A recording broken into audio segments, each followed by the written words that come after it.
Plans and planning and how each play a part in your business, okay? Whether you've been operating it for 5 years or you're thinking about starting one. And then how do you think strategically to manage risk? Okay, those are the two things I want you to think about today. So, first a couple of things. So, Patrick said I'm at UW Green Bay. That's where I went to undergrad, and that's where I teach now. So for me, that's kind of cool to go back to your college and teach. And so, of course, Green Bay, Packers, right? Lots of Packers references. So I brought a little Packers with me. But most of you from the Milwaukee area, and so my families are both from the Milwaukee area. So just to see if I can get a little bit in with you, okay? I'm not just Packers, okay? But my family, a few generations back, right, went to the Packers games at County Stadium and the Brewers games and even the Braves games, like way back.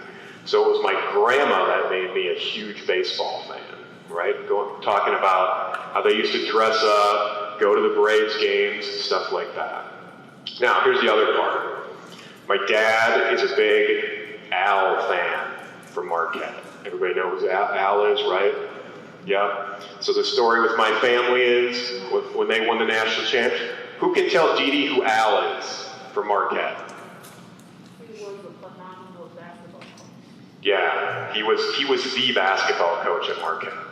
So when my dad was watching the national championship that Al won, the story is that my mom said he sweated through 3 shirts. Okay? And then finally, all my kids play basketball. All right. My girls don't play anymore, but they all play basketball, and they all wore number 33 because of Lou Alcindor. How many of you don't know who Lou Alcindor is? All right. Somebody tell the rest of the group here who Lou Alcindor is known as today. Kareem Abdul-Jabbar, right? Before he changed his name. He was Lou Alcindor, played for the Bucks, he wore number 33.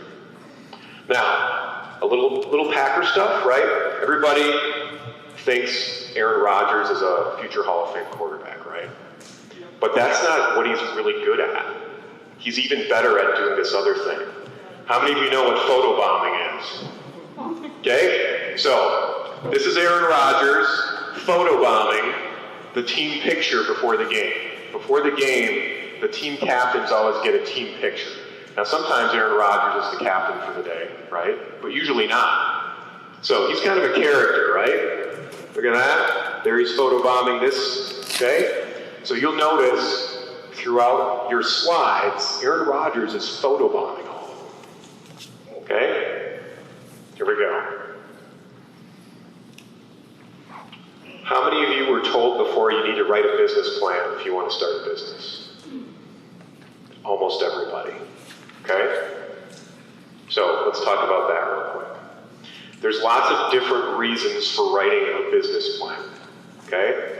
I'm going to talk about a few things, and then we're going to get down to the 3 reasons that you want to think about to do that. So, there's lots of stuff up here right now.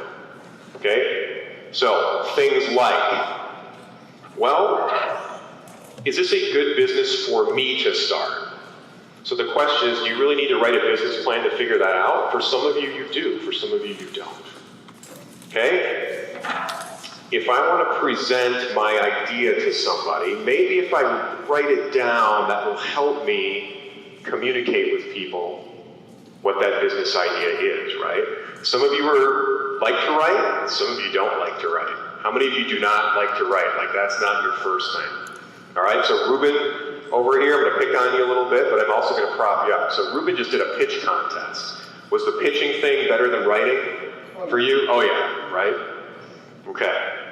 How about setting up benchmarks? Anybody know what a benchmark is? You can tell me what a benchmark is. What's a benchmark, Dee Dee? Tools so you know if you're hitting the marks that are going to be successful. Yeah, good. So you're hitting the marks to see what makes you successful. How many of you have written down a goal before?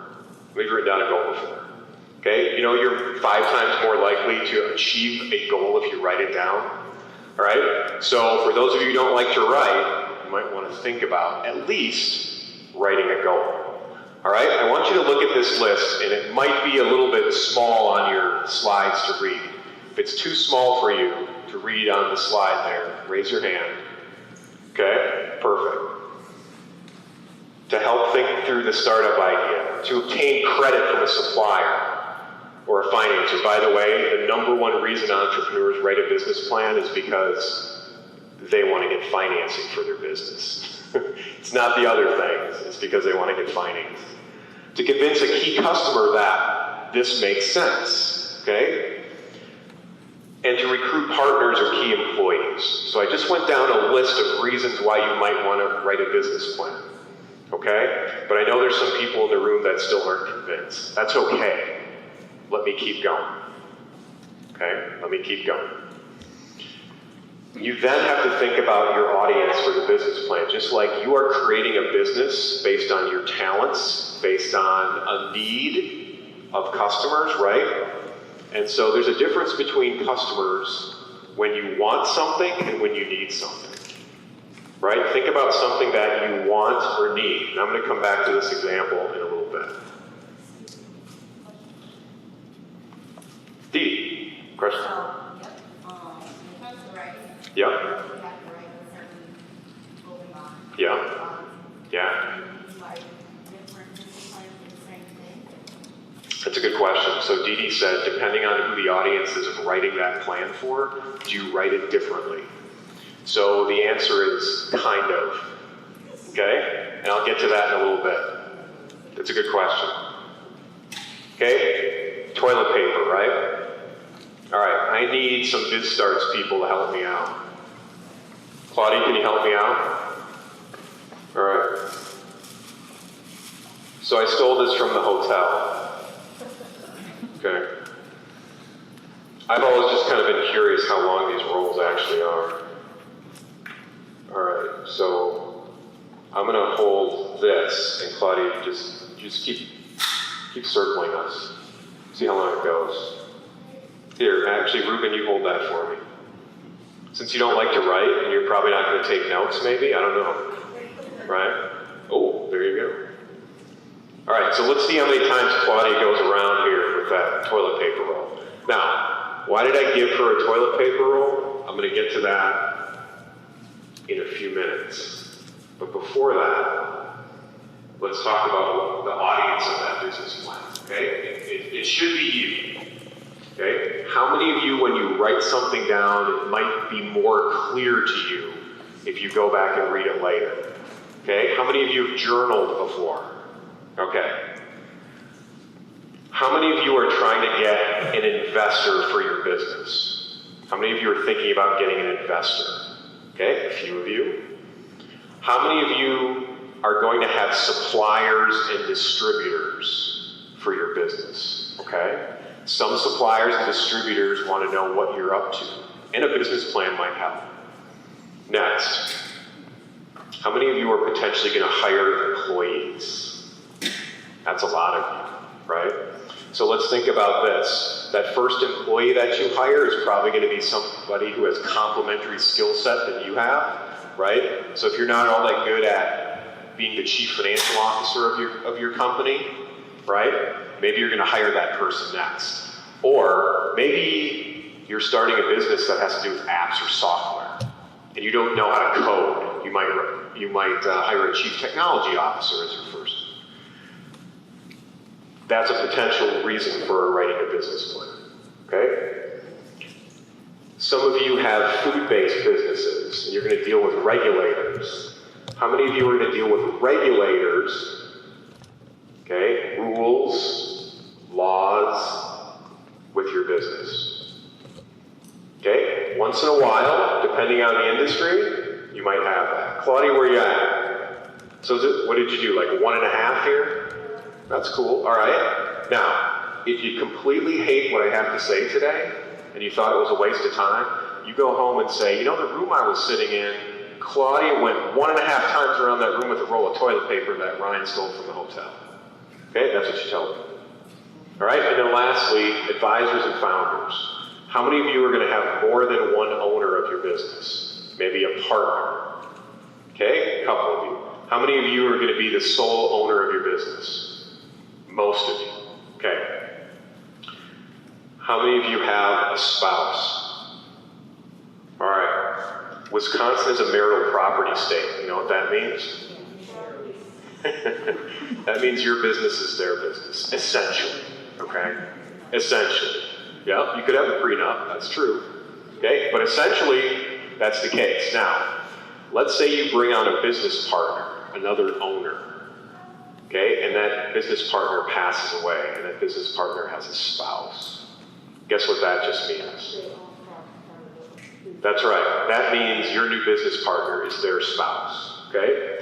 One of the things you want to do is if you have another founder of your company or another owner of your company, you write a business plan together so that you can get everything down and essentially agree on things, right? But also be able to talk about your business together, okay? And people are hearing the same things. So, Dee Dee asked the question, when you're writing your business plan, who's the audience? Do you write it differently for everyone? Okay? Here's kind of the cheat code on how that works. If there's a section in your business plan that might be written for somebody different, okay, you write that paragraph next to, above, right after that same paragraph, noting that audience, that different audience for that plan, right? And then what you do is you have different versions of your plan, okay? Now, the next question is, how many versions do I need to have, Ryan? Well, how many people are going to read that plan? Now, if you're writing a plan to get financing, that's when you can show that you're advisors, right? We'll talk about advisors in a little bit. All right, I need some people to share who their top 3 are. Need somebody to share who top 3 are. What do you got? Myself. Yourself, good. Prospective managers and employees. Okay. And regulators. Okay. Regulators, what kind of business do you have? I am one of the businesses that I am doing currently real estate investment. Ah, okay. I'm opening a wellness center with therapists and psychologists. Got it. Good. Yeah, there are some regulators that actually require a business plan as part of the deal. Who else? I need someone else. Okay, I'm going to go with Dee Dee, but the next person I'm going to call hasn't said anything yet today. Okay, Dee Dee? Top 3. Oh, right there. That's it. Okay. Suppliers and distributors, what kind of business do you have? So I'm working towards having a fabric store. Fabric store. Interesting. I read that. I want to talk to you more about that after. Because I'll admit, I don't understand your niche yet, and I want to understand that. All right, I need somebody who hasn't talked yet today. By the way, you're all going to talk. Okay? Thank you. Okay, my top 3, I said myself, my customers, and my potential employees. Good. So Veronica has herself, her customers. That's interesting. And then potential employees. Virginia. I'm Virginia. What's that? I said my name is Virginia. Virginia. Okay. Okay, my 3 will be myself, Yeah. my bank, and my accountant. Self, bank, and accountant. Advisor. Interesting. That's good.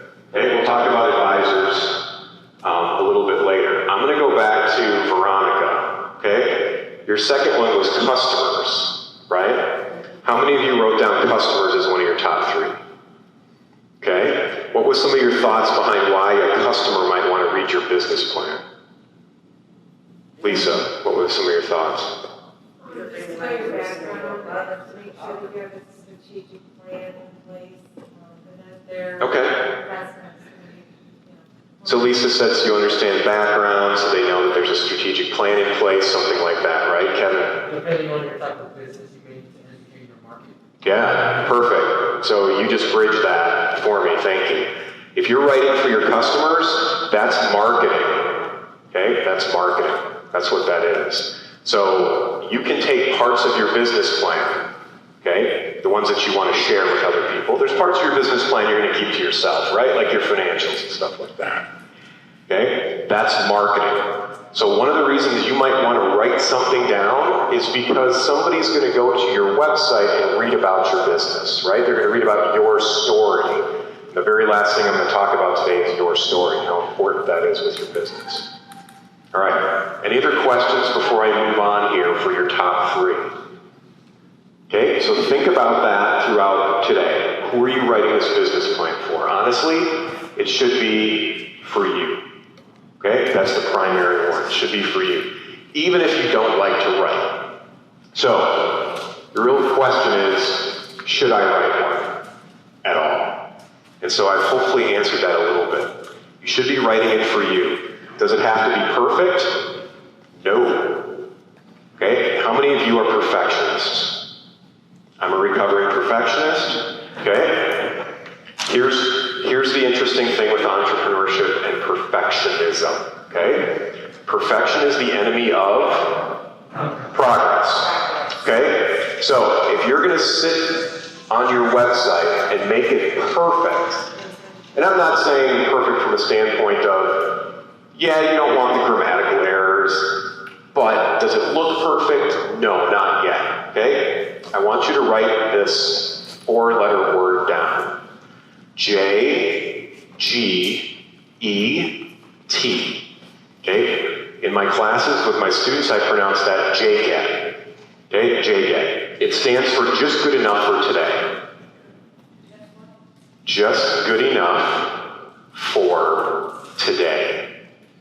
So I kind of skipped the F, right? Because JGET sounds better than JGIFT. Okay? So JGET means you're working on your business every day, little by little. It's never going to be perfect.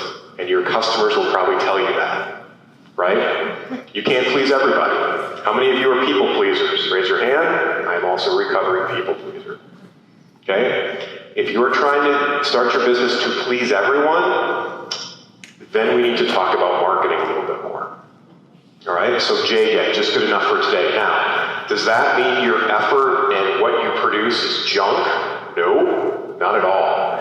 It means you also have other parts of your life, like you need to sleep and eat. You probably have a family, right, that you love and want to maybe hang out with, okay? Maybe not the teenagers, like a couple of mine on some days, but in general, right? You've got friends, okay? And by the way, you're going to have friends and family members that don't get you at all because you are an entrepreneur, okay? 10% of people start a business at any given time. 50% of people want to. What does that mean? That means 40% of people are kind of like, they don't understand JGET, and they never start. Okay? What's the best way to start a business? I get this question from kids all the time, which is a fantastic question. Kids ask the best questions. What's the best way to start a business? Just do it. Start. Yeah. I know, again, it sounds silly, but it's true. So, you've jotted down your top 3 reasons why you might write a business plan, right?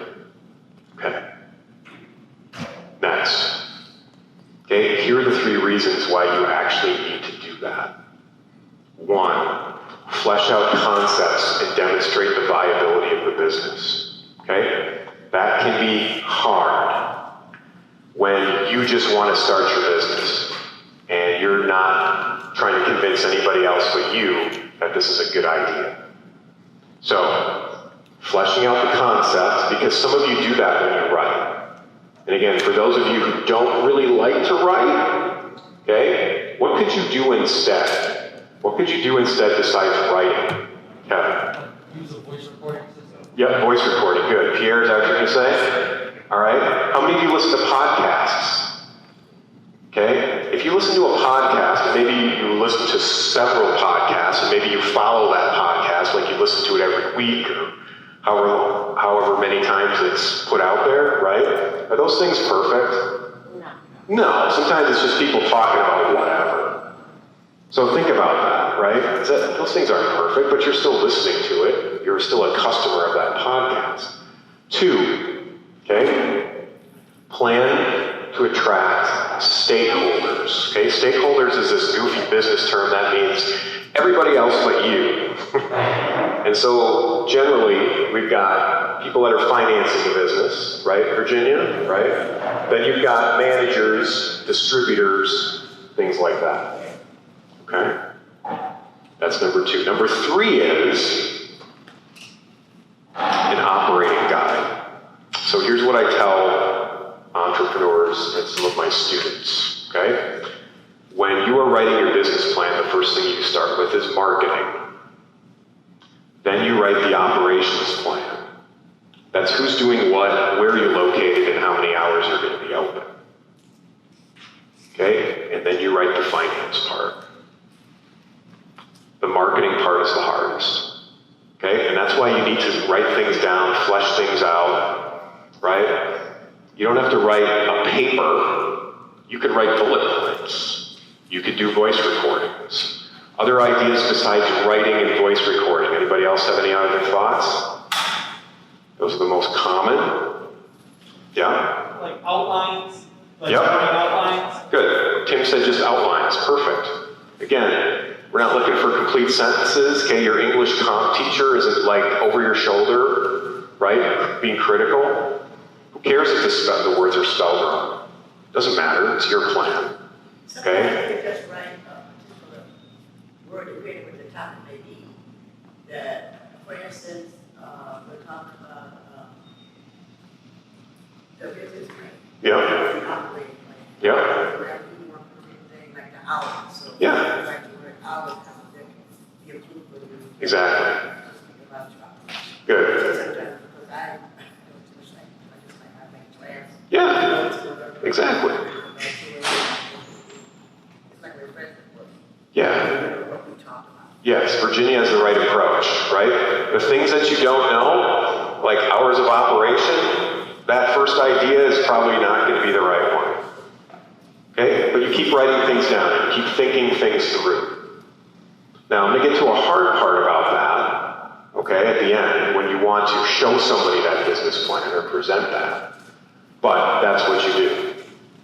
Aaron Rodgers is photobombed on my slides. Have you seen that? All right. So, rule number 1, a business plan is not a checklist. Virginia got that right. It's not a checklist. Okay?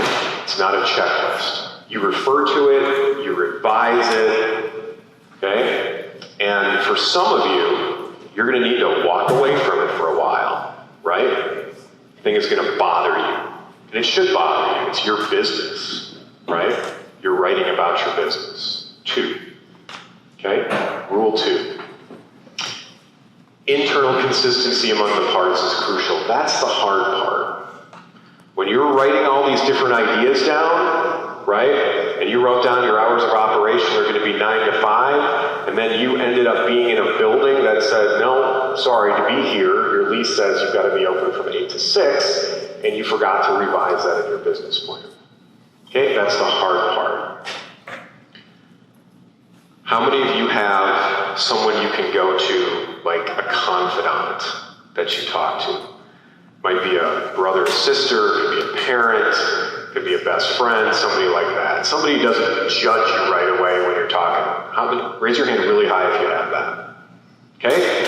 That's good. You go home and thank those people. Now, if you don't, okay, if you don't, you are going to learn more from everybody else in this room, okay, today than you are from me. I even tell my students that. Yes, thank you for taking classes. Your tuition pays my salary, etc. But what the reality is, you are going to learn more from each other than you are from ever taking a class. The reason you're taking a class, why are you taking a class today? Why are you giving up your Saturday, Kevin? Okay, you need to set aside time to work on your business. This is one way to do it, right? How many of you are better at taking a class in person than maybe taking one online? Yeah, why is that? There's accountability there, right? You gotta show up at this time, you gotta do this work. Okay, online, you might not put that on your personal calendar. We can skip that. Okay, so you have to think about yourself, right? Think about the discipline that you have.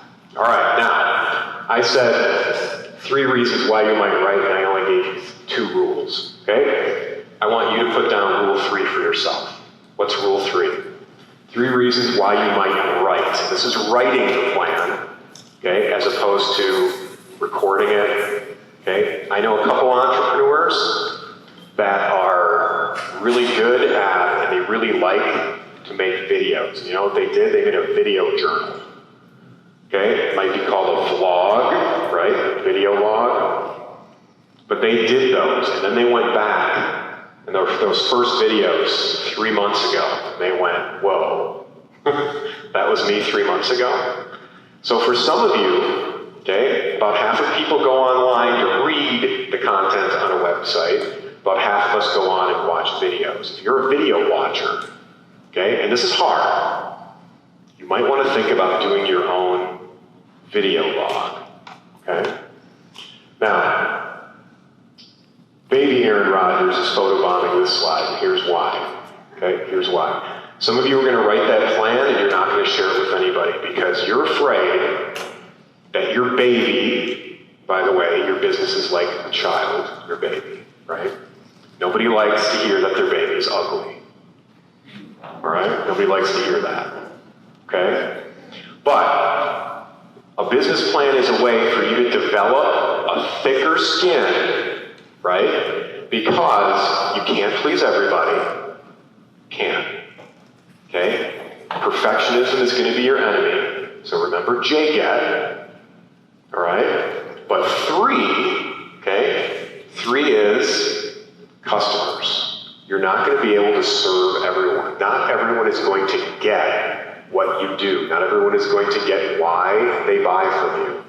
This could even be your spouse. It could even be that confidant you have. They might not get it. That's okay. You're not trying to win over all the people that won't get it. You're trying to win over the people that potentially will. Okay? Potentially will. So, you want to think about your business plan as the baby book. Okay? The baby book.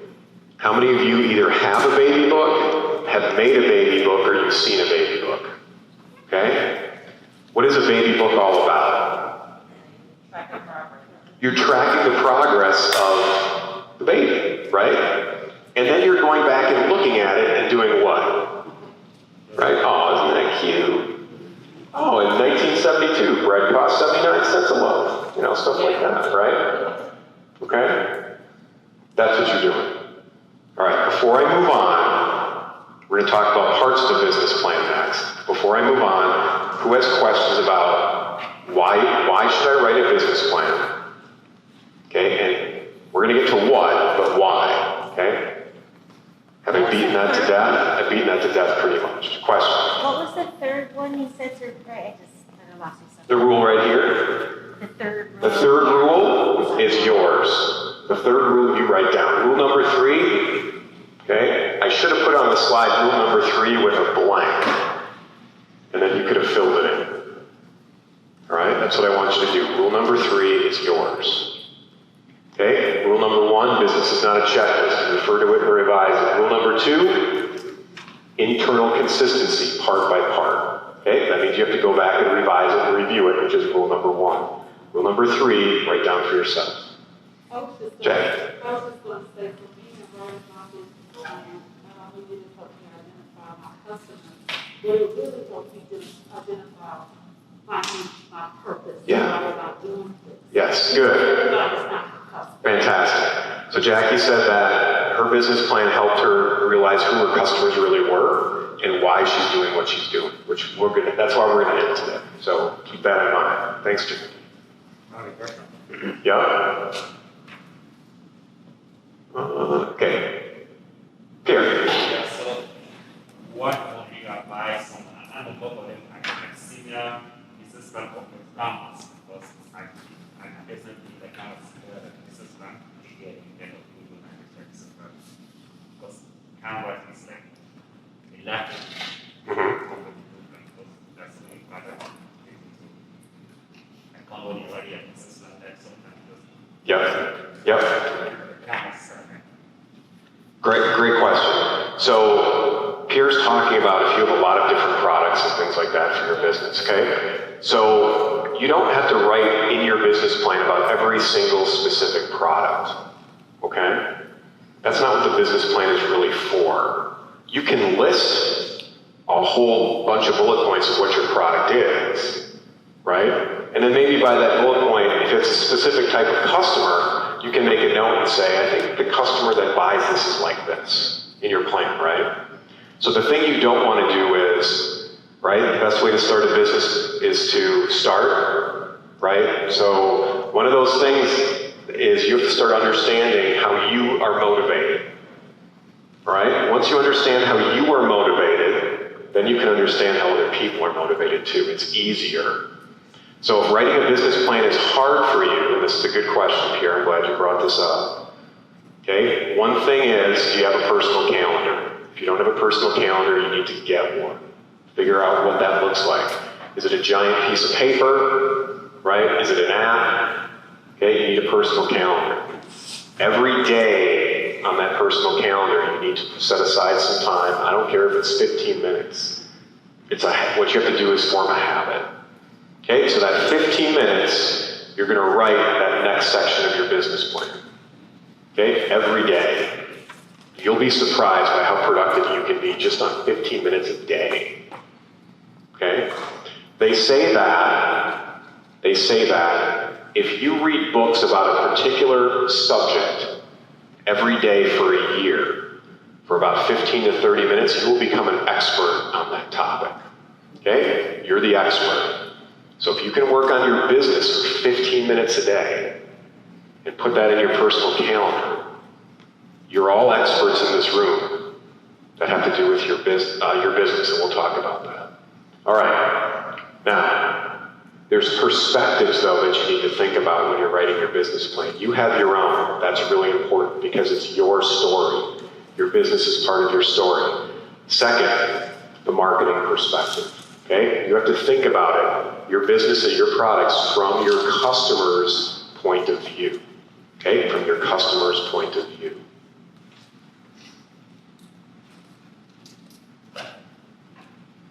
And then 3, the investor's perspective, okay? What's the investor doing? Okay, they're looking at things like your financial projections and stuff like that. All right? You also need to convince yourself that this is a good idea. Because think about it, what is your time worth? Right? What's your time worth?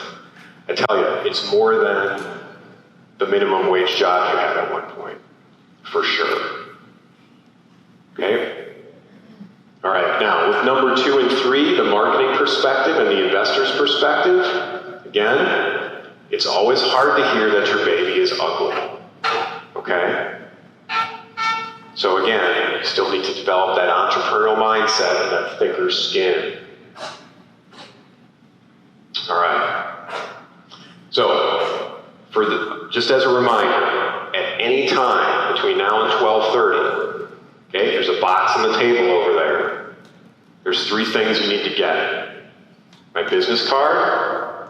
What's second? A mug. What's third? Easter egg. Okay. All right. So, Aaron Rodgers is photo bombing a bunch of kids now. Interesting. Let's talk about parts of the business plan. Okay? Patrick, how am I doing on time? Doing good. Okay, when's the next break? You could do it 9:45.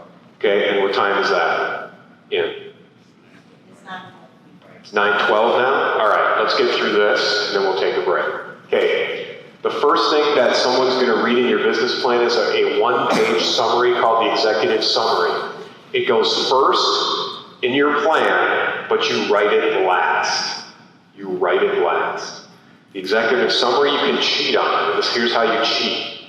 You take a sentence or 2 from each of the major sections.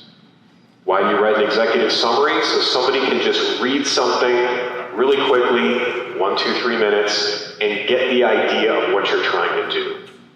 It's also a really good exercise for you. Once you've written the business plan, okay, once you've done that, you should be able to, in 1 page, summarize what your business is all about. Okay, and remember I said you're talking about marketing, then you're talking about operations, and and then you're talking about the finances. Okay? Next. The first thing you want to talk about is your industry. Your industry. Okay? Somebody tell me what type of business you have right now. Somebody who hasn't talked yet. Didi has a question first, quick, yeah. Okay, right? Yeah. Yes, industry is the first thing you want to write. If you're an expert, one of the things you want to do is you also want to be an expert in your industry. You might not be an expert yet, but you're learning. You're now a student of your industry. Max, what kind of business do you have? Nonprofit. Nonprofit. What does a nonprofit do? To help transgender patients get surgeries. To help transgender patients get surgeries. Okay. So Max's industry, okay, he has a nonprofit, but what industry would his business be in? We started out with a really hard one, so thanks, Max. What's that? Medical. Okay, good. Could be in that industry. What else? Social? Yep. Social. Perfect. What else? Mental health, maybe? Okay. What else? Somebody said something over here. Pierre, what did you say? Aesthetic, like changing people looks. Yep. Okay. So, once you heard what Matt said about what his business is going to be, right?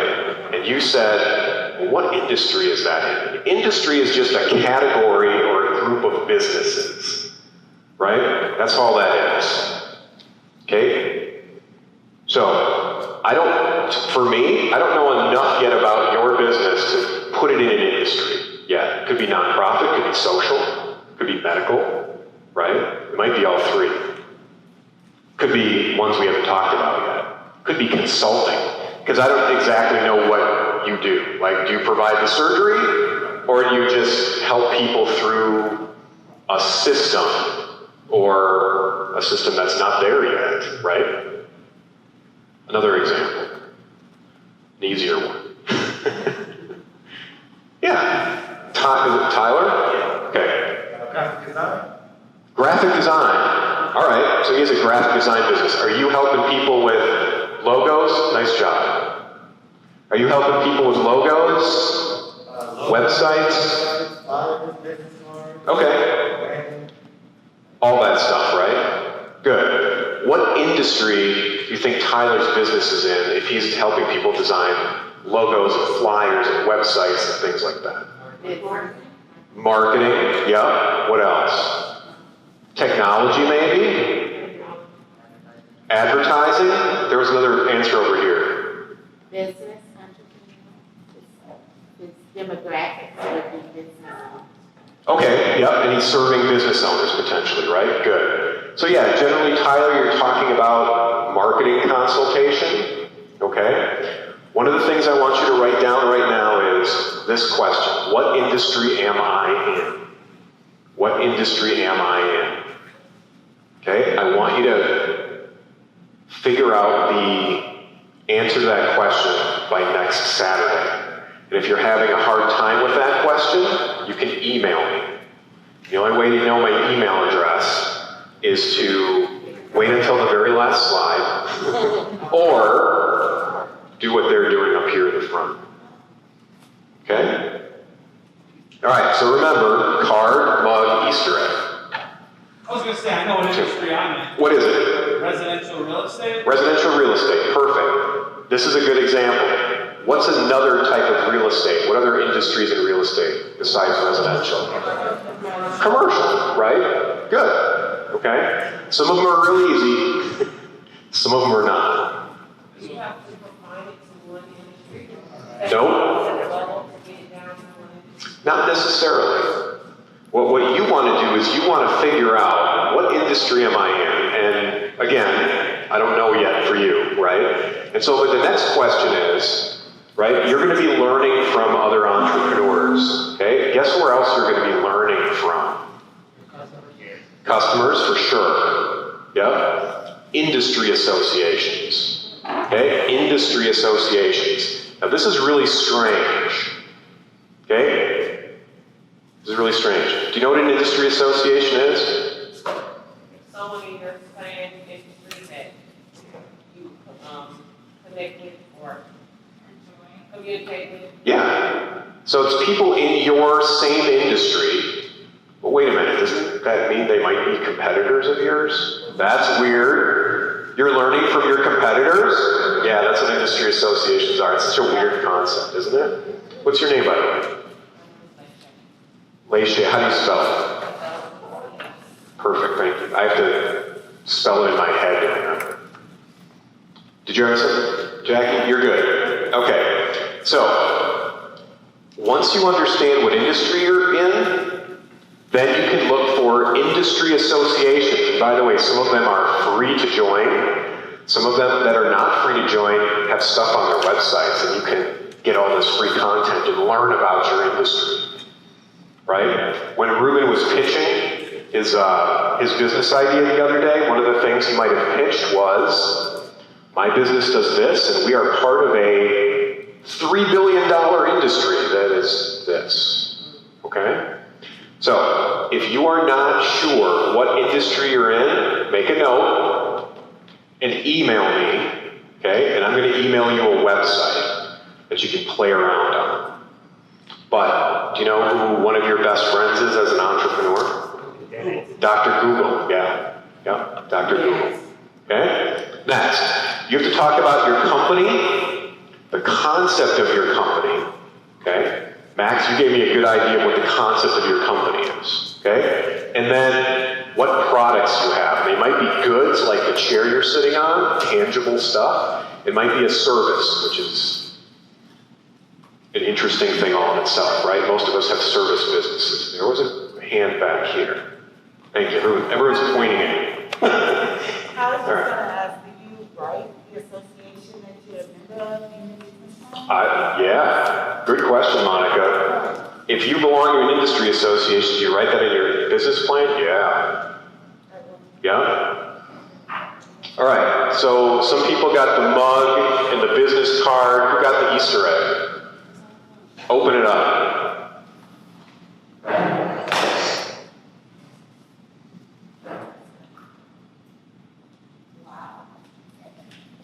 All right, what was in it? What is that? $20. What's the lesson there? Be first. Be first. When you're invited to do something, be first. Okay, that's the lesson. All right, next, market research. Okay, people make this out to be really hard, and it's not. It's not hard. Okay, once you know your industry, okay, and by the way, it's okay if you're wrong about what your industry is. It's okay if you don't fit into an industry. The industries, right? Industries or categories are used for several different things. Like if you go talk to your accountant, they probably say, here's this 6-digit code, and this is the industry that you fit into. It's very possible that you actually don't really fit into it. But for tax reasons, your accountant has to give you this 6-digit code. Okay? And by the way, if you want to look up a competitor, because that might help you understand the industry that you are in, go to Dr. Google, okay, and type in the name of your competitor, and then what industry is it in? And it might tell you. It's a hint, okay, for which one you are in. Market research is this. You could go to the library, the public library, and talk to a reference librarian about market research. Okay, but market research is this. Market research is you describing and talking about your industry. Right? Is my industry trending up? During COVID-19, did my industry not do so well? Did my industry 2, 3, 10x during COVID because we pivoted and decided to make hand sanitizer? Okay, those are things you need to know. And again, you've got my email address and you can email me about this stuff if you're stuck. Okay? Market research. A short paragraph about what industry you're in, okay, and how it's trending. Now, if you go to the public library and you talk to a reference librarian, You can ask them for an industry report, okay? Or they might call it a market research report. And you could say, this is my business. I think this is the industry I'm in. Are there any market research reports on that? Okay? Maybe they'll email it to you and it's in a PDF. And the hint is, you go to the search part of that PDF and you type in the word trends. There you can learn about how your industry is doing. Pierre. Yeah, so I guess I'm correct for that. I think that they also be able to look into this like it's not a mechanical classification. Yep. Yeah, yep. That's exactly what I'm going to give you. Yeah, yep. That's it. So Pierre already found my shortcut, okay? And so I'll share that with you, okay? If you write this down, NAICS.com. NAICS.com. That's the website I was going to give you to go play around and see where your industry is or where your business fits into. And again, it might not fit really well. Those I pronounce that NAICS, okay? Those NAICS codes are changed every 5 to 10 years. Okay? It's very possible that you are starting a business that doesn't fit well into the current industry classifications. That's okay. That's okay. All right, next. The economics of the business. Okay? The economics of the business. What does that mean? Okay, that means things like, my product is going to retail at this, and it costs this much to make. Okay, that's if you have a good. Again, a good is like a tangible thing, like the chair you're sitting in, the table that you're using right now. Well, what if you have a service? Okay, my service costs this per hour, or I consult at this rate. Okay? That's what the economics of the business plan is. Okay? We're not talking about forensic pathology here. Okay? So usually I say rocket science. All right, Zelda, but I kind of worked that in for you. All right? So, cool. So, that's what you want to do for economics of the business. Okay? Now, if you don't have that figured out, that's okay. Just write down your ideas for now. Another thing you might want to look at is if you have direct competitors, look at what they're doing. Okay? Social media, Facebook, Twitter, Instagram, all that stuff, you know what that is? That is a spying system for you, okay, on your competitors. We call that competitive intelligence. Okay? It's called spying on your competitors on their social media sites. Dee Dee. So just starting out. Yep. So the thing that we're speaking of is how much you sell for it, how much it costs. Yep. How much you're going to sell it for, how much it costs. Yep. So what I realized in my industry, Yeah. it's hard to find vendors. Okay. So it's hard to find like prospective vendors. Okay. So Dee Dee said it's hard to find vendors in her industry. Okay. So there's two things you can do. Okay. You can become your own vendor. That's weird, right? Okay. Or you can hang out in that industry association and ask other people. Okay? All right. So here's what we're going to do. Patrick, how many minutes do you want to take a break for? He stepped, okay. Who's the... Why don't we do 10 minutes, all right? So here's what we're going to do. We're going to do a 10-minute break, and we're going to come back to marketing plan. Okay? We're going to come back to marketing plan. So there's a couple of coaches in the room, okay? A couple of consultants here. What they would tell you is you have to start habits, right? So one of the habits would be 15 minutes a day working on your business. There's lots of other good habits that you can form as an entrepreneur, right? Going to 1 million cups every week or every month would be a good habit to form because you're going to meet people that can potentially help you. Joining an industry association, spying on your competitors, those are habits that you want to think about. So if you're stuck in that dream, right? Plan and execute, okay? You take that plan part, if that's what you're stuck on, you spend less time on that, okay? Don't tell anybody I said this. You still want to write a business plan. But if that's what's holding you up, then what you're going to need to do is you're going to need to not skip that, but you're going to need to execute while you write that plan. So if somebody's telling you that it's in order, dream hard cutoff, plan hard cutoff, then execute, that's not how it works. Your dream keeps going and keeps developing, right? You had an original dream. Hopefully as an entrepreneur, your dream is developing, okay? Here's a little hint. I'm going to talk about this at the end. That's the hint right there. Remember that picture. Okay? Remember that picture. Dream plan. Remember, your business plan is not static. You're going to revise it and review it, things like that. And to be quite honest, what most entrepreneurs do is they forget about their business plan until they need it again and go, oh yeah, I need to get a loan or something like that. Where was that business plan again? Okay, that's what the reality of what typically happens. So what I would say to you is if you're stuck before that execution phase, execute now. Okay, the best way to start a business is to start. Okay, just do it. And what that means is you are going to learn as you go along. Every entrepreneur is going to do that. You're going to learn about different things. Some of us are not good at finances, and you're going to learn that as you go, and you're going to make mistakes, and you're going to quote-unquote fail, okay? So what? Who cares? You should keep going, right? Some of you learned to ride a bike when you were a kid, and you fell off the bike. Did you quit? No, you got back on the bike, right? So what if you fail? So what?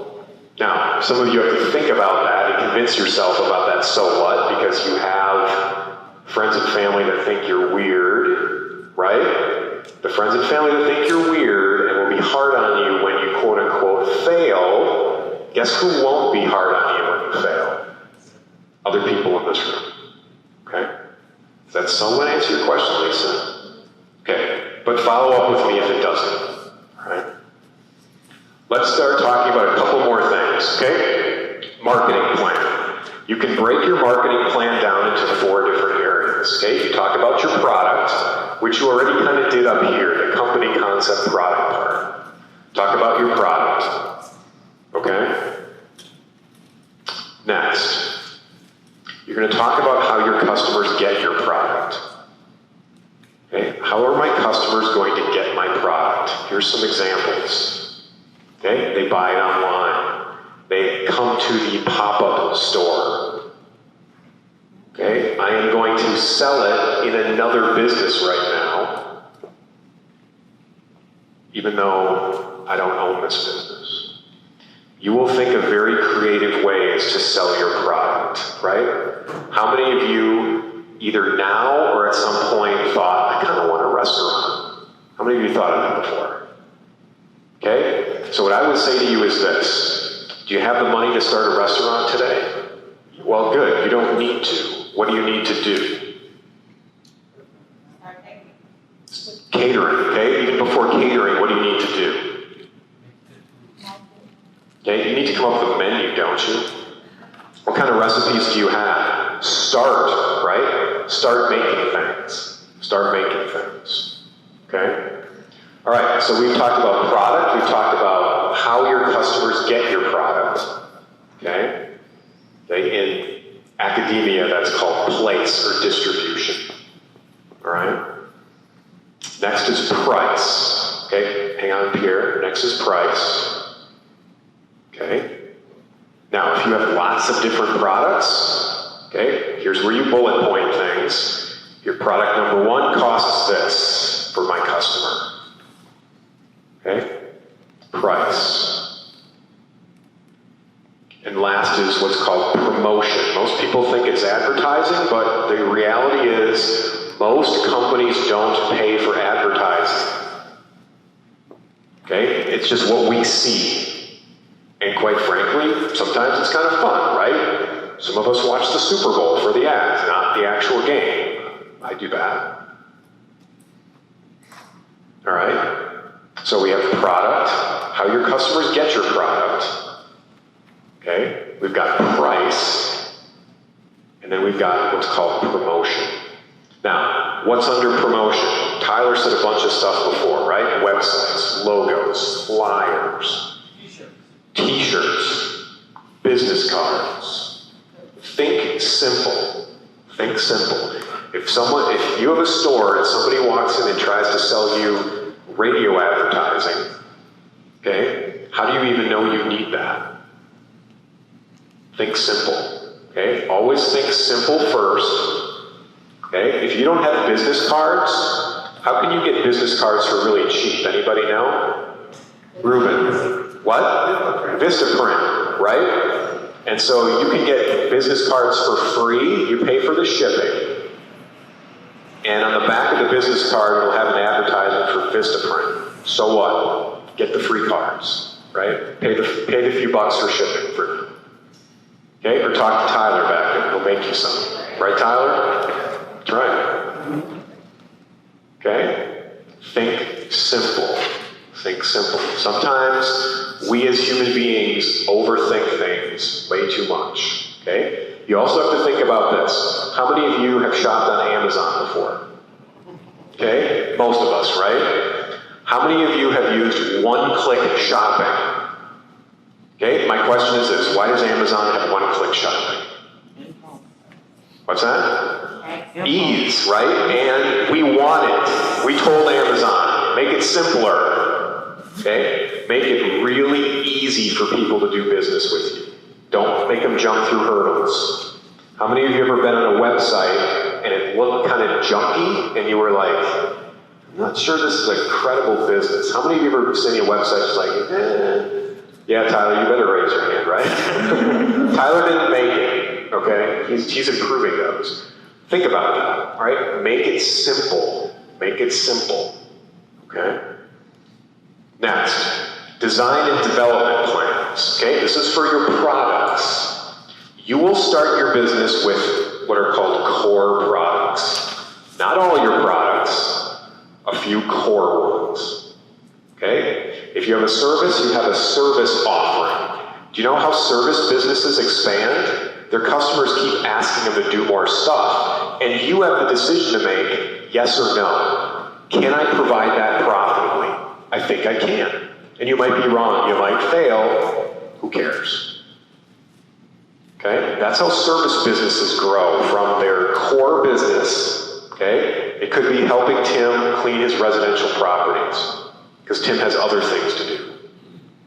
And then somebody cleaned Tim's residential properties, and Tim said, you know what, I just bought a mixed-use building where people live upstairs and there's an office downstairs. Could you clean that for me too? You just now expanded into commercial cleaning. Okay?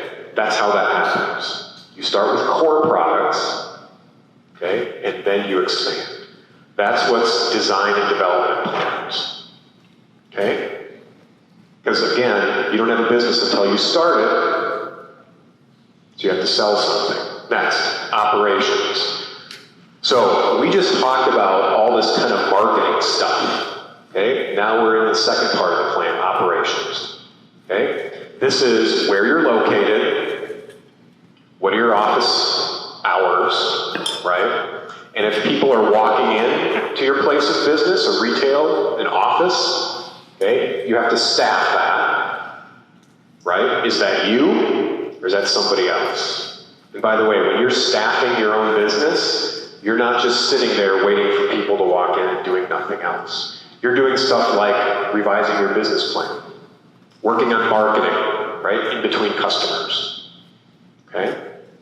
So those are some basic operations things. Where am I located? What are my hours? Okay? Those types of things. And then the next question is, who is doing what? Who is doing what? And before you hire your first employee, okay, some of you are going to need a website. Do you have to hire somebody as a full-time employee to develop your website? No, you can hire Tyler. Okay? You can contract with Tyler to get those things done. Okay? That's how that works. So you leverage your own resources before you full-time hire somebody. Jack? I was just going to say, my business is HR. Oh! So because, Good. and because of COVID, Yeah, because of just social issues, yeah, I just got a lot of referrals yeah, for HR compliance reviews for policies, or people want to do diversity, equity, and inclusion initiatives. fantastic. So rather than me, just say that I have to do it all myself, I don't Yeah. have employees, I'm a former college instructor, I taught HR. Got it. So I'm using independent contractors to take on aspects of that. Okay. And I know them, I'm Yeah. in year of mine, Yeah. my mission is. Yeah. And so I still get the contract, I just subcontract. Fantastic. Okay. If you didn't hear what Jackie was just talking about, where she is taking pieces of what she's supposed to do and finding other people to do them, giving them kind of a piece of her work, contracting, you need to talk to her today or next Saturday. Okay? And she's in HR. She knows how difficult it can be to hire that first employee. It's hard. There's lots of stuff that goes into that. So good. You have a website expert in the back and a brander, Tyler, right? You've got Jackie here who can help you with HR stuff. Okay?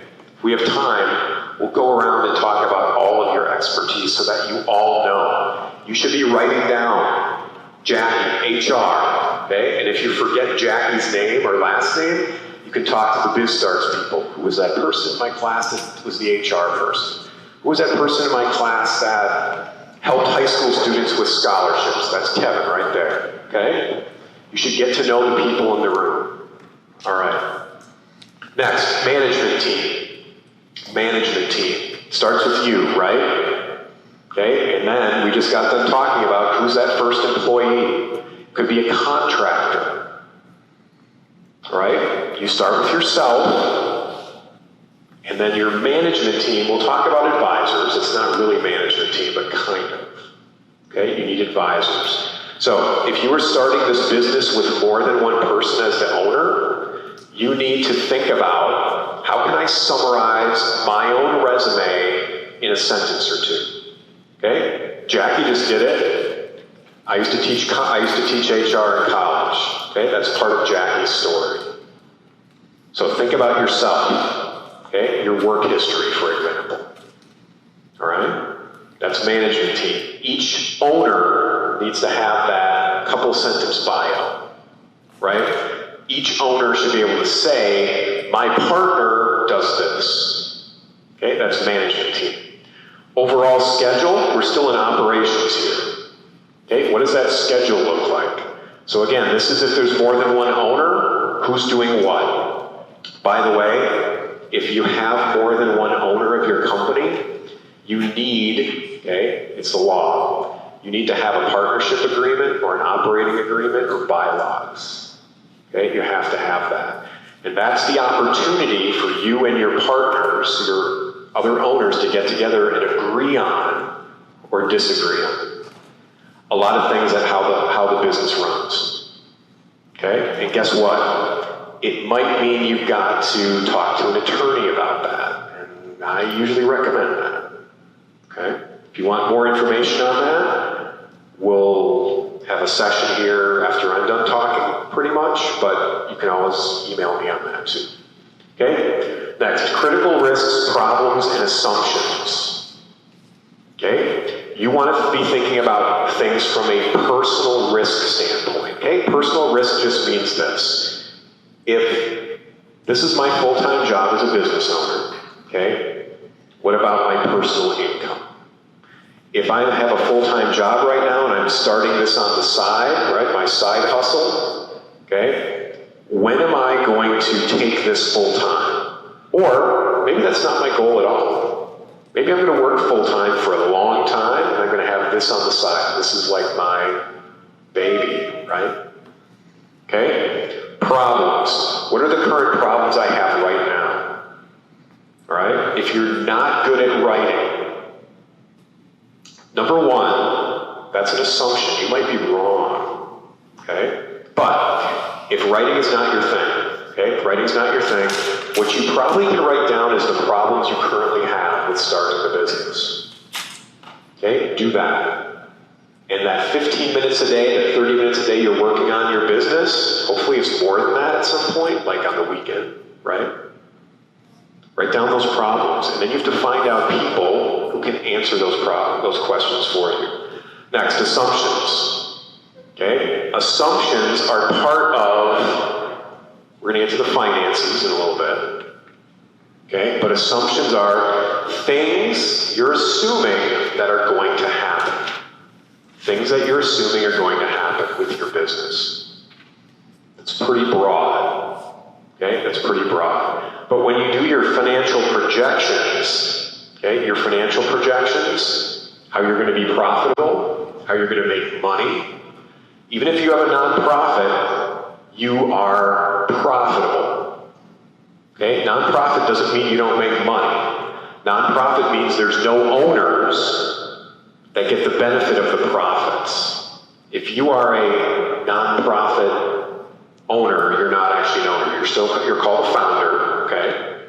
But you don't own anything. You have a board of directors that you report to, right? And that board of directors actually directs how that business runs and takes the profits and decides how to use them in the business. Okay? That's how nonprofits work. Last two things, resources needed. What resources do I need? Okay, we started talking about that today.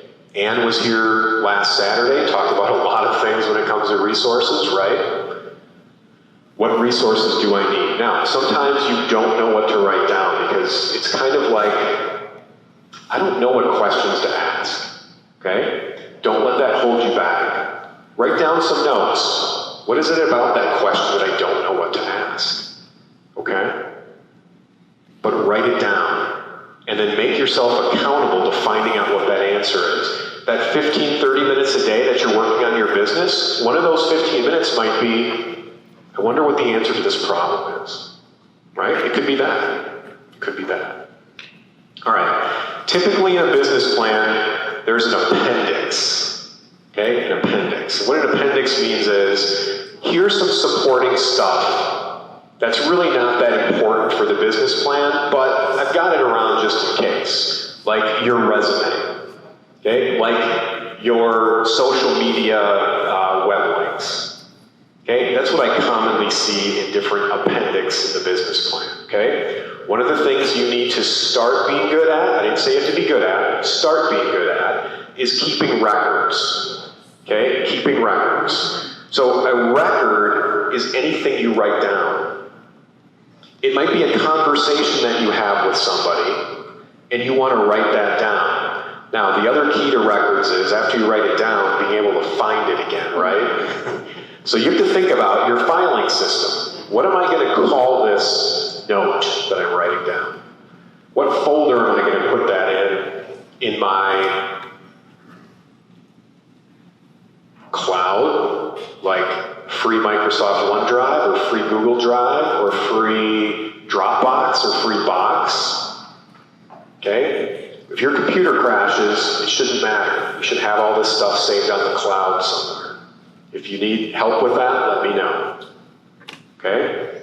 Now, does anybody have any questions about these particular things? Just for now. Very surface level stuff. Okay? But just for now. Okay. Pierre, you had your hand up before. Did I get your... I think that you covered that. I was planning to talk about the copies, product, price. Oh, yeah. Yeah. You covered place, communication, how much, because it's the place of your business, because the marketing report is very important. So when you're doing your marketing research plan, the report is focused on making product. Right. They covered that. This was covered with the creation plan, creation hours. So hours, yeah. Good. Good. What do you call a person who does that kind of organization? Like, I tried using Evernote to help me, like, figure out what categories and how I might file things. Okay. I couldn't come up with even a search for who helps me, or who could I seek to help me come up with that type of organization. Yeah, that's a good question. So if you're using some kind of filing system, software app like Evernote, right? Who do you talk to help you with that? Like, I don't even understand the logic of which cloud do I put it in, or you know what I mean? Yep. So what you want to start with is, again, there's lots of free, okay? 15 years ago, we used to store stuff on our computers, and some of you still do that. And then when your computer crashed, you lost everything, right? You don't have to do that anymore. You have cloud services. So go to box.com or dropbox.com or onedrive.com or Google Drive. Google that. Right? Those are 4 examples of free cloud. Cloud just means it's on a whole bunch of internet servers out there somewhere, rather than your own computer, your own laptop. Okay, just pick one, and it's password protected, right? And that's where you put your stuff. Okay, and you can back those things up. You can take your OneDrive stuff, which is Microsoft, and back it up on Dropbox. Okay, you can do that. Okay, so you can have 2. Kevin, you have a thought on that? Flash drive, perfect. Another good example. Yeah? I mean like sort of like who's, I guess it would be like your office manager who knows where to file everything, and they have the I'm names. sorry, I totally You don't have an office. didn't get that. Yeah, Okay. Yeah, I don't know how to organize. All right, somebody give me an example of how they file things. Kevin. So depending on if I'm looking at like my finances in my business, I'll have client contracts in one folder. Okay. Invoices in one folder, and then payments going out and going in another folder. Okay. And just try to every week manage where those things are. Yeah. I actually have a business journal that I write everything down in when I'm not using like my computer and file and stuff like that. Are there consultants that help businesses do that if they're not doing it properly? Or I'm going to say yes, but generally speaking, you don't probably want to pay them for that. Yeah. And I'm not saying they don't do a good job, they do. But what you need to figure out as the entrepreneur, right, of your business is how would I typically file something, right? If it was paper and I had a manila folder, right, even more old school than that, right? What would I label that manila folder? So I could go and find it again. Yeah. And again, you're going to be wrong sometimes, right? And that might mean you're going into your OneDrive and you're clicking around on things and going, I don't even know what this is, right? Oh yeah, that's what that is. Now I got to rename it, refile it. So I just got, Jack. I just added Dropbox. You did. I just want to make sure that I hear you correctly, because I also have Microsoft. OneDrive? You Yeah. just have to. Yeah. Yeah. Yeah. Oh, okay. Yeah. Yeah. Yeah. All right, let's move on, but remember that photobomb picture. Okay, couple of tests, okay? Once you start writing your business plan, it's not done yet, okay? These are some filters and tests to ask yourself as you're writing your plan, okay? Is what I'm doing different? Is what I'm doing different? Okay, and here's what I mean by different. You should be able to talk to a customer at some point, or a prospect. A prospect is somebody you hope is going to be a customer. It's very common that you talk to a prospect, and after the first few seconds of that conversation, you're like, no, I don't think they're going to be a customer. That's a failure that's good. Okay? That's a failure that's good. Is my business different enough that I can describe it to somebody and then tell them how it's different? And sometimes what we think about is, and maybe you covered this in your pitch, Ruben, you talk about competitors, right? And we'll get to this. You talk about competitors, and then you talk about how these competitors are what? Different from you, but how they fall short, right? And how you have a different solution. Okay? You think it's better, Your customers will think it's better, but not everybody thinks it's better for different reasons, okay? So you want to be thinking about, how am I different? 2, do you, the entrepreneur, have a good sense of potential threats or weaknesses in your business? Okay? A weakness for you is that you're starting your business, right? But it's also, in a really weird way, a strength. Okay? Because small businesses, self-employed people can act a lot quicker than a bigger company. Okay? The advantage a small business has is always speed. It's just up to you how fast you're going to go. Okay? It's always speed. Okay? That's always a strength of a small business, speed. Next, do the parts make a whole together? So again, that's going back to that internal consistency. That means you have to go back and review what you've written. Okay? And that 15 minutes you spend a day, if 15 minutes is you go back and review what you've written, and now, okay, because you have evolved as a person and an entrepreneur, some things are different, you change that in your business plan. Okay? Now, I'm going to talk about 2 no-nos. Okay? 4, have we avoided the big no-no of we have no competition? You never want to say you have no competition. It's not true. Okay? Here's why it's not true. If you think you have no competition, your competition is people are going to choose to do nothing because they don't know about you, because you're still making it too hard to do business with them, because they can't afford what you have. And that, by the way, that's a good failure too. You're not going to please everybody. Okay? You're just not. Not everybody is not your customer. It's okay if you charge more than somebody can afford. You can make a decision then. Your decision is, can I volunteer my time with this particular customer? That's your decision that you get to make. The problem is, okay, you have limited time. So you can't volunteer for everyone. Okay, I'm going to use Jackie as an example. She's an HR consultant, right? Jackie, people pay Jackie to do what she does. Okay? But there might be some organization that can't afford Jackie. Jackie then has to make a decision. Maybe I can volunteer my time with that organization.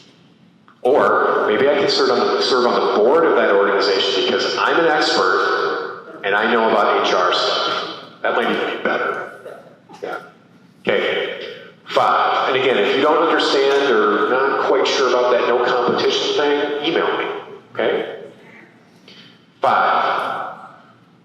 It's $1 billion market and we only have to capture 1%. Okay? This is a concept called market share. Okay?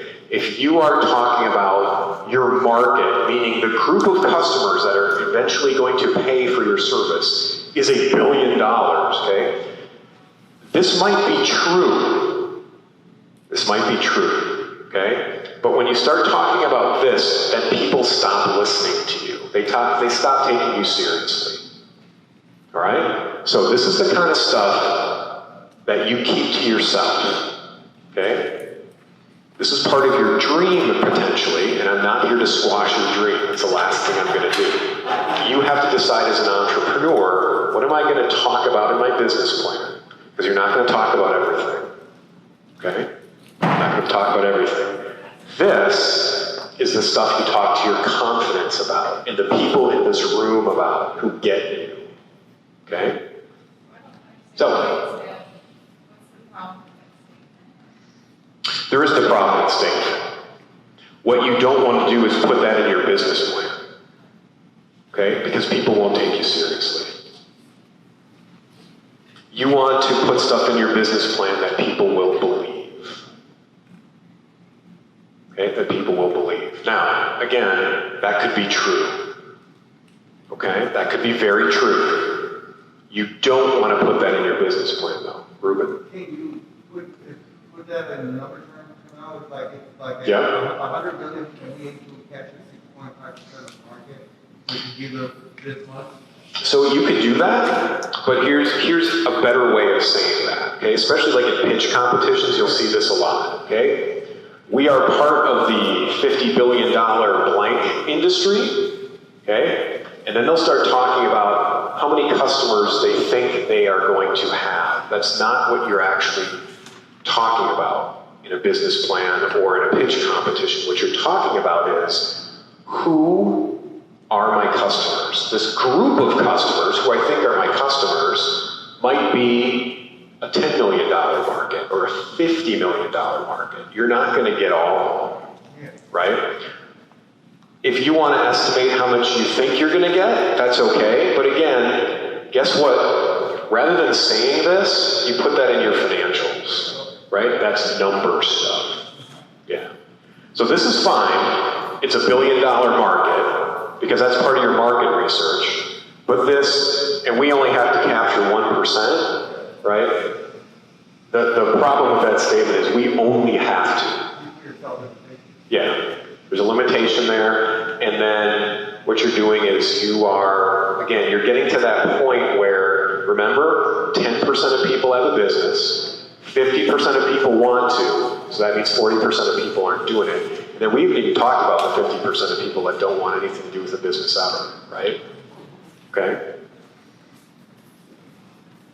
All right, a couple more tests. Make sure your goals are reasonable, okay?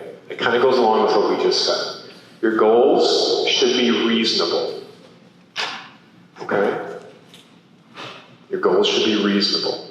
7, the commitment to the business was never made apparent in the plan. Remember when we talked about the management team part? Here's where you talk about you. You are the management team. Okay? You're the management team. And again, remember, who's reading this plan? Partners, advisors, okay? They need to know that you're committed to this. Okay? They need to know that. 8, you show insufficient knowledge and experiences so far. This is not a, I'm young, or this is not a, I have 30 years of experience in this. That's not what this is. Okay? This is, in my business plan, I haven't made it apparent that I understand my industry and I understand what I need to do for this business. Okay? So if you're going to start a retail store and sell things out of that store, it doesn't mean you need to have retail experience prior. It just means you need to have understood, well, I know this person, or I've shopped at this store and here's what it's like. Okay? Think about comparisons. And again, that's your competitors. That's your competitors. You need to do your research. Okay? Next, your customer need for your product was never established. Okay? There's a difference between customers wanting and customers needing. Okay? Customers wanting and customers needing. Now, some of you have businesses where you're creating things that are essentially gifts for people, right? I could sit here and make an argument that I don't need a gift, but that's not true. Okay? That's not true. Because in our cultures, gifts are important, right? So you have to think about the context of that, right? If it's kind of not really a need, then it goes beyond demographics. Demographics is easy, right? Demographics are things like, what generation am I in? And what kind of education do I have? What kind of job do I have? What's my ethnic background, right? That's easy stuff. Now we're talking about things called psychographics. What are my attitudes and behaviors and cultural influences? And 85% of the time, if there is a man and woman who are married in a household, the woman is influencing the car buying decision 85% of the time. It just took the car industry 100 years to figure that out. By the way, what's the second most influential person in a household, okay, in a household for car buying decisions? One's a woman, two's kids. Kids, okay? Next, okay? 10, the numbers are not believable, okay? If I look at your financial projections, you need to be able to tell me where you got those numbers. Remember that word assumption, okay? It doesn't mean you're right. It means you just know where you got those from. Because what you do then is you talk to your advisors, you talk to other business owners and say, here's how I got these numbers. Does that make sense to you? Okay? Or somebody who's been in business before as an employee and has done a lot of this stuff before. Does that make sense to you? Okay? Again, it's not right, wrong. It doesn't make sense. Okay? 11, market specifics are missing, like buyers, their behavior. Okay? That's what I just got done talking about, that marketing stuff. Okay? Marketing is about numbers. It really is. Okay? You're doing your research, and the numbers, this is a blank billion-dollar industry. That's what I'm part of. Right? So again, remember that want need example I have, where some of you are creating products that might be gifts? Okay? What's your industry? Retail? That's not specific enough. How about gifts? How much do people spend on gifts every year? Right? That's what you want to know. Now, if these 11 things are not answered well, the reader will tell you what? Yeah, your baby's ugly. Right? Now again, you need to hear that as an entrepreneur sometimes to thicken your skin. And again, to realize that not everybody's your customer. Okay? Hopefully, not everybody's your customer. You can't please everybody. That's not your job. Okay? That's not your job. Next. Okay? Here's why people will tell you not to write a business plan. Okay? When I teach students, I give them both sides. Okay? I don't just give them one side, I give them both. We spend a lot of time on why you should write one, because my bias is you should do it. Okay? It's a good exercise. It's a really good exercise for entrepreneurs, because guess what? Most entrepreneurs are driven people. Lots of entrepreneurs have learning disabilities like ADD and ADHD. Okay? And so that kind of stuff makes it hard to write a business plan, and I get that, but it's still a good exercise. And it forces the entrepreneur to not be on an island. Okay? Do you know the concept, no man is an island? You've heard of that before? Entrepreneurs do that to themselves. That's why you need the people in this room, and you need BizStarts, and you need 1 million cups, and all these other resources. Okay? It's really important. Because guess what? If you are just by yourself on an island, and you're having problems with your business, that will keep cascading. Okay? That'll keep cascading. And by the way, most entrepreneurs are very independent, right? Okay? And the first thing you're going to do is not talk to somebody about a problem. It's hard. The business plan you just wrote is out of date the minute it's written, and it's often obsolete 6 months later. That's why you need to keep going back to it. Okay? If for whatever reason you get to work that day in your business, okay, and you don't know what to do, go find your business plan and read it and revise it. Now, that's probably the last thing I would actually tell you to do, because you should be marketing and selling and finding your customers and talking to your customers. Okay? But if for whatever reason your mindset is just not good that day, go back and read your business plan. And then stop being hard on yourself. Realize how far you've come since you wrote that first business plan. Okay? Entrepreneurs are also very hard on themselves. Really hard on themselves. Okay. We're going to move on to what's called thinking strategically. This is a concept called working on your business rather than working in your business. Okay? Now, there's some younger people in the room, younger than me, and so you grew up with watching the Mark Zuckerbergs, the Facebooks, and the guy who started the company still wears the hoodie, right, and still the CEO of the company. That's typically not what happens. Mark Zuckerberg doesn't continue to be the CEO of Facebook. The reality is, Mark Zuckerberg doesn't develop his leadership skills, and the board of Facebook says, you're out. That's the reality. And so what happens there is Mark Zuckerberg was smart enough at some point, I'm going to rephrase that, that's actually not what happened. He had advisors who told him to develop his leadership and executive skills. Okay, that's called thinking strategically. At some point, you need to go beyond operationally thinking and being an operation manager and being the COO, Chief Operating Officer of your business, to being the CEO of your business. When you start your business, you're doing everything.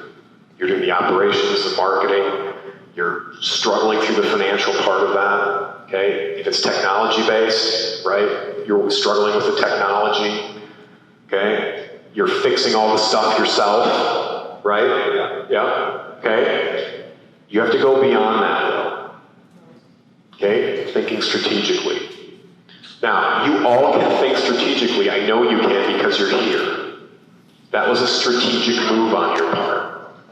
A plan is reactive, okay? You're writing, it's reactive. You need to be proactive. So it's not enough for you as an entrepreneur to be reactive and write a plan, okay? You, the entrepreneur, need to have strategy, okay? Big picture thinking, goals, okay? And those need to be written down. Now, under goals, you have things called objectives. You break those goals down into things that are manageable. And here's how you manage goals. You break them down into steps. First, I'm going to do this, then I'm going to do this, then I'm going to do that. And you put measurements on it, which is also not something we're used to doing. A measurement could be, I'm going to do this in 3 months. It could be, I'm going to sell this many things. It could be, I'm going to talk to this many customers, okay? Marketing is about numbers, really is, okay? There's an acronym called SMART, S-M-A-R-T, okay? That, you should write that down, Google that. Every goal and objective you have needs to be SMART, S-M-A-R-T, okay? Google got to be Google by having things called SMART objectives. They call them OKRs, okay? And some of you, I think, Dee Dee, you might have said, did you say KPIs before? Okay, KPIs, key performance indicators. Okay, I want you to look that up. SMART, S-M-A-R-T, that acronym. OKRs, KPIs. Okay, one of my classmates at UW Green Bay is a guy named Randy Knaflick. He's an angel investor. He went to Pius High School. He lives in Milwaukee now again. So, he was a jazz musician, and then he somehow, in a really weird way, got into headhunting, okay, which is HR stuff. And then he got hired by Jawbone. Anybody know what Jawbone invented? Jawbone was the first company that invented something that most of you use today. Yeah, Bluetooth, okay?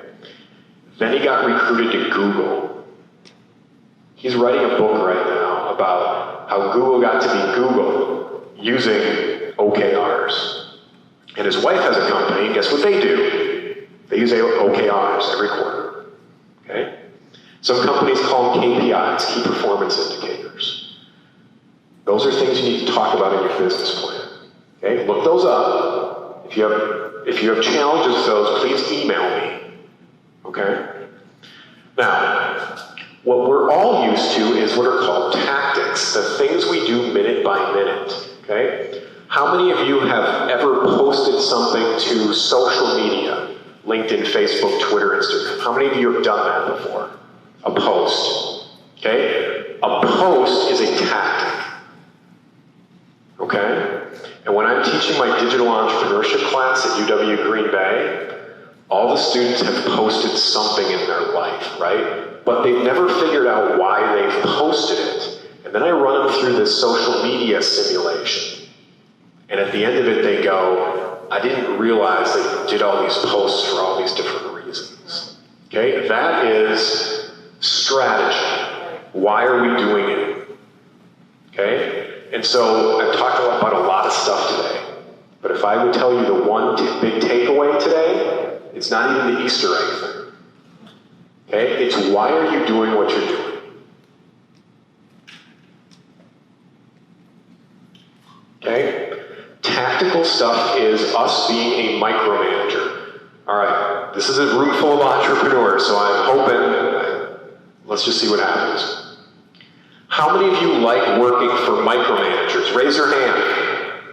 Excellent, that's what I typically get. I hate it. Okay? Tactics are micromanagement, all right? And we can now talk about delegation, that's a whole other topic, okay? We're all used to tactics. That's what we learn on our jobs, okay? The tactics. Sometimes, though, we don't learn about how to measure what we're doing. How do we know we're doing the right tactics? Okay? How do we know that the right tactics are being measured for success, and then why we're doing them in the first place? And then, strategy. Big picture. Why are we doing all this stuff? Okay? So here's how you start being a strategic leader. You figure out why you are starting this business. Okay? And I know I want to be my own boss. That's the number one answer typically. Sometimes it's there's a glass ceiling. Sometimes it's, right, all the different reasons that you have. Okay? Remind me at the end to talk to you about why Aaron Rodgers does what he does on the field. Okay, on the field. Jackie, any question? I just had one question, so I love strategy. Yeah. So my one question is, are you a proponent of entrepreneurs developing vision statements? Oh, yeah. Yeah. Yeah, because vision drives our strategy. Yes. It's like very important to have that vision. Yeah. Where you see yourself in the future, philosophically, who are your stakeholders? Yeah. Absolutely. So what Jackie's talking about is companies often have a mission statement, a vision statement. By the way, a vision statement just is to be. To be something. I'm going to go into it. So a vision statement is to be. Okay? T-O space B-E blank. Okay? That's your vision statement for your company. You're going to be this. What do you strive to be? That's your vision statement. Your mission statement is, why are you doing this? Why are you doing this? Okay? So this is an example used a lot. Okay? An example used a lot. The example is, okay, how many of you own a Rolex? Good. You should do something else with your money. How many of you know somebody who has one? Okay? Or has seen one? All right, you've all seen a Rolex. Okay? What business is Rolex in?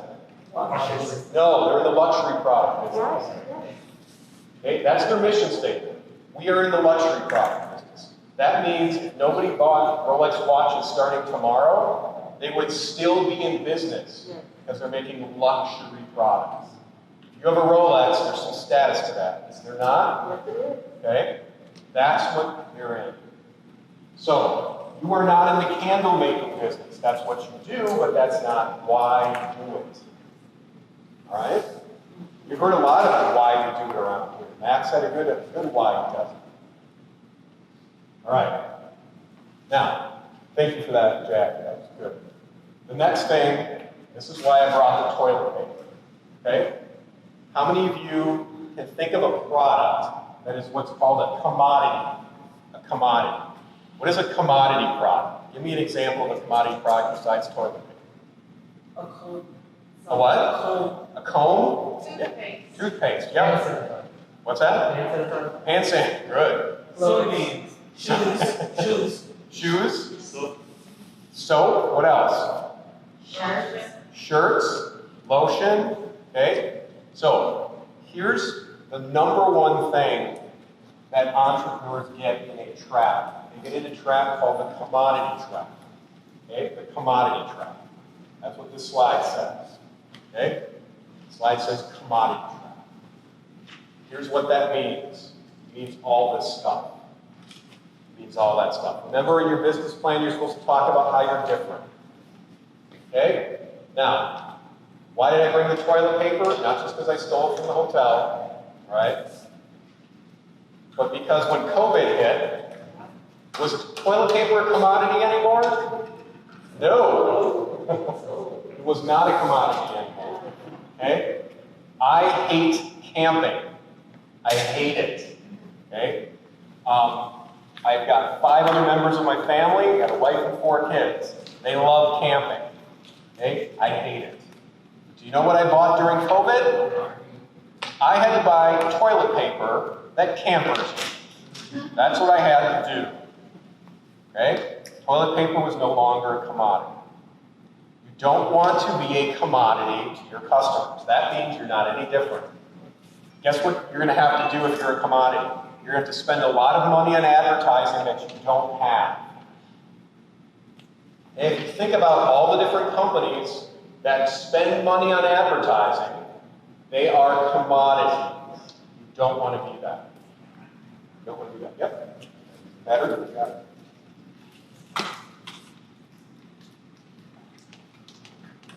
So if you look at that slide, I know that it's small in front of you.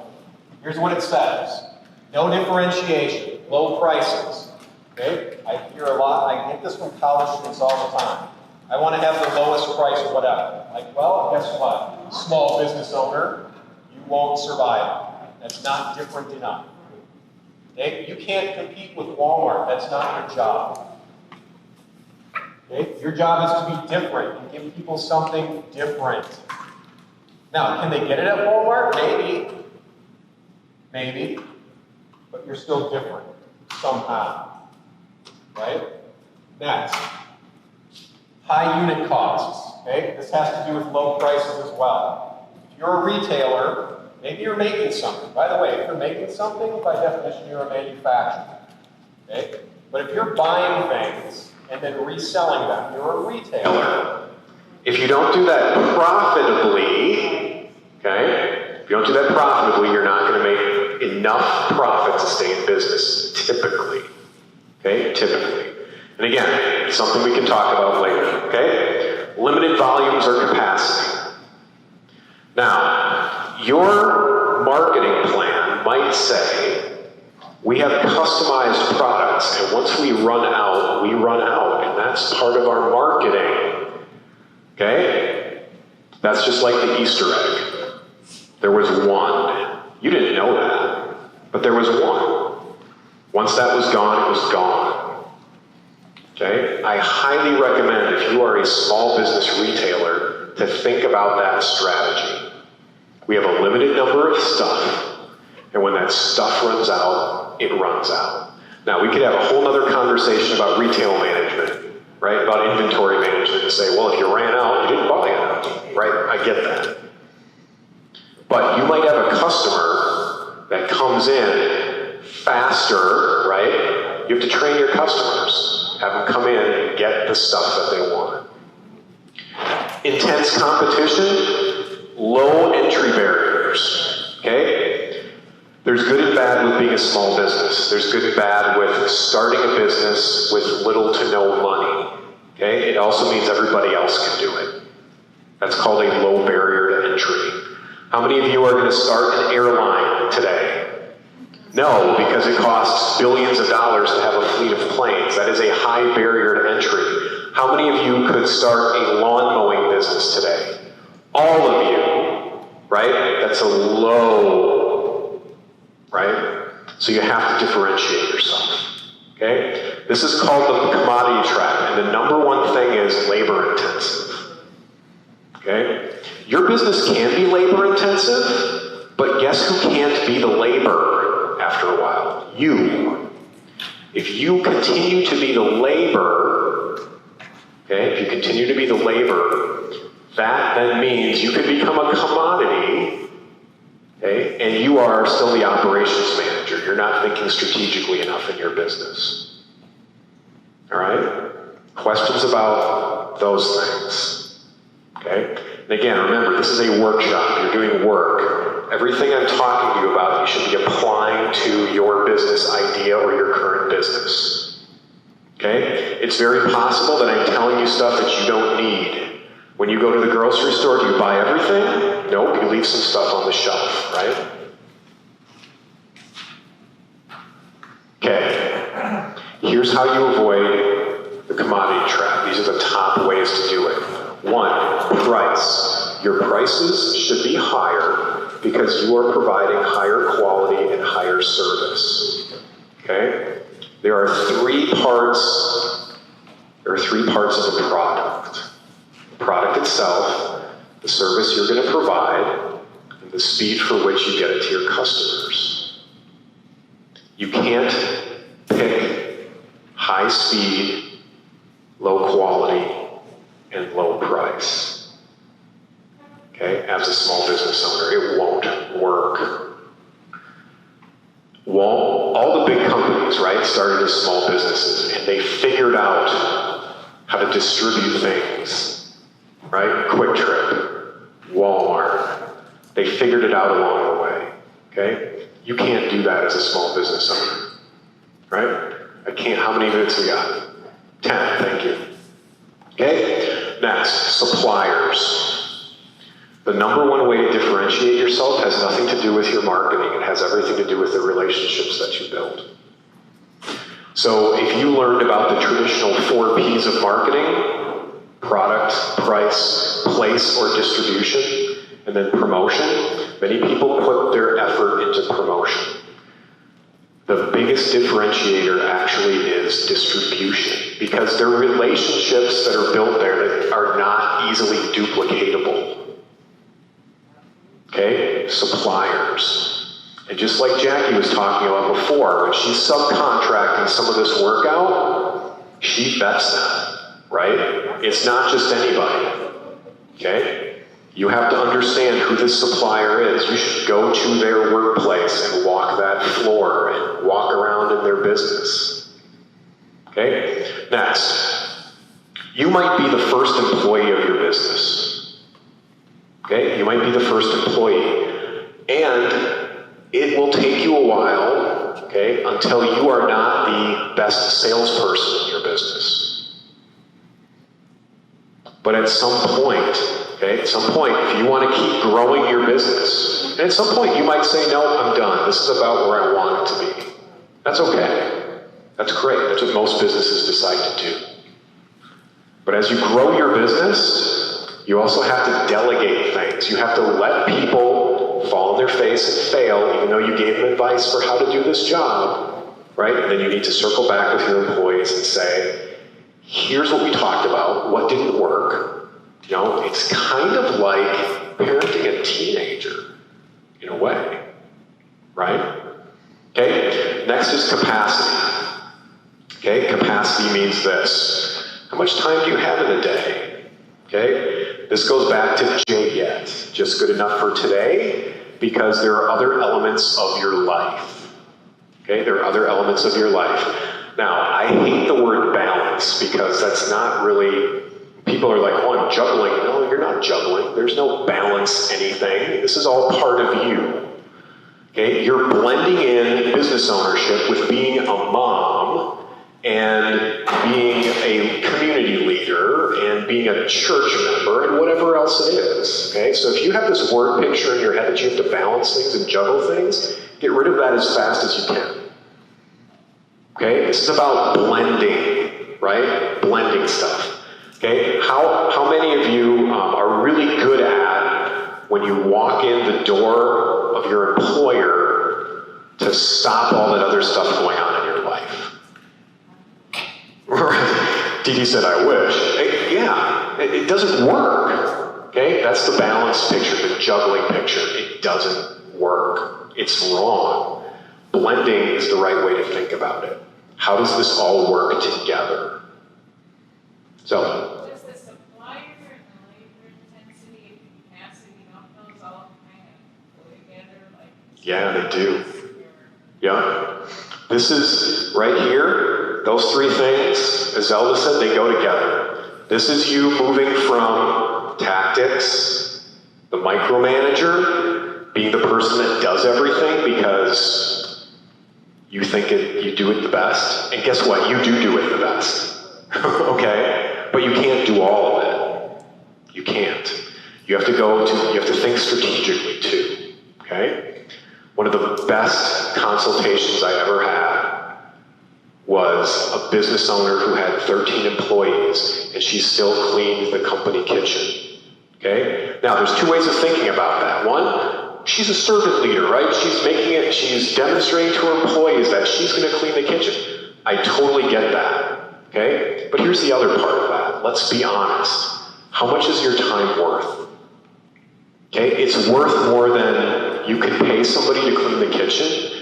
You could hire somebody to come in and clean the kitchen, right? But your time is worth more than that as the strategic leader of your business, okay? This is a concept that sometimes is hard for us to think about, okay? And again, it doesn't mean that cleaning the kitchen is demeaning work. That's not what I'm saying at all, okay? It's not what I'm saying. What I'm saying is, instead of cleaning the company kitchen, what should you be doing instead? Maybe you should be making profitable decisions, hang on, so you can employ someone or hire somebody to do that, okay? Being an employer, that is a cool thing. You are providing a job for somebody, right? You've all been employees, okay? You've all been employees before. We need jobs. You're a business owner. You're an employer now, okay? That's an admirable thing to be.